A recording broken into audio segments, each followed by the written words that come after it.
mga pizza lovers, ito po, nakatikim ka na ba ng version na ang toppings paa ng manok kayo? Na pizza? Oo. Grabe naman. Gusto mo ba yan? Malapit na. Kakaiba. At masarap naman daw, basta ang siste, yung mga chicken feet, ay Oo naman, nilinis. dapat. Sobrang linis, may pedicure pa. Tapos, yung panluto ay higanting sandok. Uy. Ang mga hanep na online memes na yan, tapok sa Kwento Sang Minuto ni Mark Logan. Sus, napalo ka lang ng sandok? Grabe ka namang umiyak!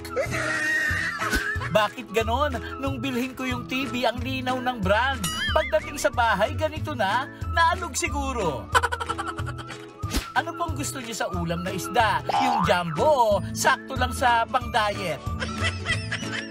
Kaya pala, ang tagal nung in-order kong sardinas, fine dining nga pala din sa napasukan ko.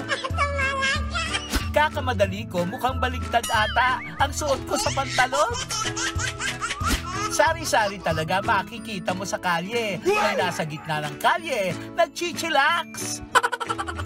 Nakakita ka na ba ng salawal na pwedeng gawing kumot? Pagkatras ng bus ko, hindi ko sinasadya may tao. Ayan o, nagpagpag lang ng balikat, tuloy ang buhay. Tara, may pag-uusapan tayong masinsinan. Di ka maiinip kasi magandang tanawin dito. Deserve niya yan. Masyadong malaki ang ambag niya sa kalye. Kaya tinaasan ko ang hap.